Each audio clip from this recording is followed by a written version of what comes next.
Hi, y'all. I'm Haley Sprinkle from Brit and Co. And I'm so excited to be chatting with you both today. How are you doing? Great. Well, how are you doing? I'm doing well. I'm really excited to talk about this show. Like, as a journalist, it feels especially relevant to my life. But I think, given the current state of the world and it being an election year, it feels really important. And so, my first question is like, what do you want the audience to take away from the show in general? It could be your character or from the show as a whole. I, I, I think I'm.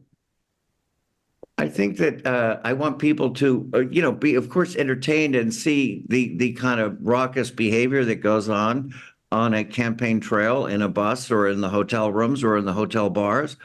But also, I kind of hope that people will also look at and see this on a realistic level, that the people who are portraying, who are journalists, take their job very, very seriously, as much fun as they're having along the way.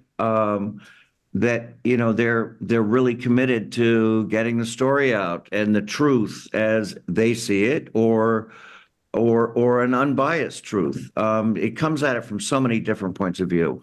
Um, that I think people will be really taken with the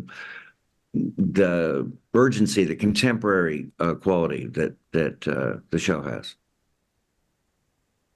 I hope that people have a good time. I think there's a lot of fun in the show. There's a lot of humor, and during this time, I think it's great, especially with the political fatigue, that this feels different to me, and I think that this can be an escape from that. And also the friendships are so and the relationships are so lovely that I think there's a lot of hope in this series that viewers can be left with.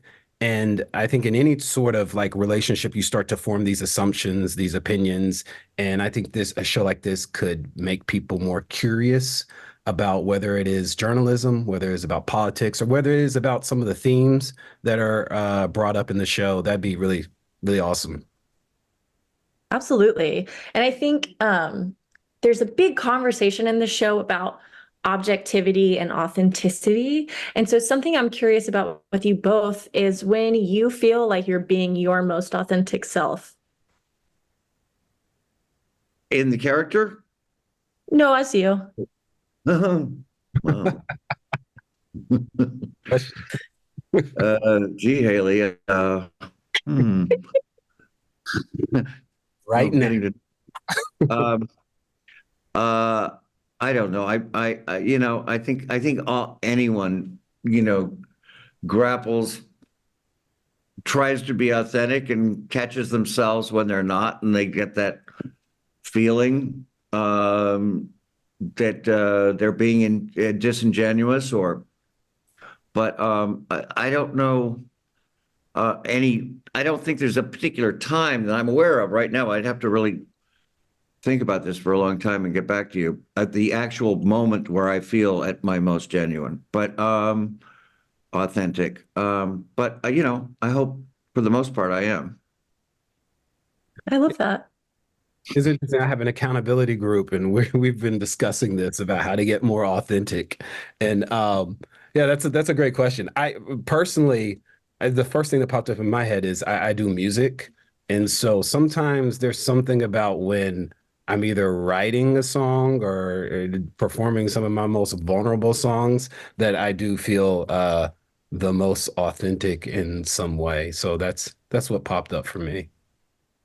I mean, I love both of those answers. And for what it's worth, I think I feel like I'm being my most authentic self whenever I'm quoting the School of Rock with my siblings. So I feel like you said, authenticity does look different for everyone. So I totally love that you both had very different answers on that. I love Um, your answer. That answer was oh, great too. thank you. Clearly, I watch a lot of film and TV, and I just obviously binged this show. I'm curious to know what you're both binging now. As actors, I'm always curious to know what's on your watch list. I actually can tell you. I don't know why or how, but I've gone back to uh, binging on rewatching Mad Men for some reason. I thought, oh, I have a little time to kill. it kind of popped up and I started, on an episode thinking I would never go to episode 2. And I don't know, I'm working my way up. I'm still on season 4. And I'll probably look at it as soon as this junket's over. Awesome. That's a good revisit right there. Yeah. Right now, I just finished Beef. I finally got around to finishing that. Yeah, yeah. That was great. It was a lot of fun. And now I'm on, I think, the 4th episode of House of Usher. Shout out to Carla Gugino. Oh, So, Carla's performance in that is everything to me. I mean, I've been a fan since she played the mom in Spy Kids, ah, but that performance is just sublime. So I have so much fun watching that. no idea where it's going, which is exciting. I'm so confused. Yeah, I mean, I feel like that project is just it's so unique. I've never seen anything like it, honestly. Um, But I also wanted to chat because y'all, speaking of the other actors on the show, you both work with Melissa a lot. And I was curious what she's like as a scene partner. Well, I worked with her a lot, but not as much as I would like because so much of my stuff is on the phone. And you really Totally. never get, and when you do phone scenes, it's very, very rare that the actor you're speaking to is actually going to be there. So I cherish the times that we were in the same space, and either at Lincoln Center or in the times that we were. But she is a strong enough presence as a person and a genuineness as an actress that she was very easy for me to imagine her presence when I was talking really to no one on the telephone.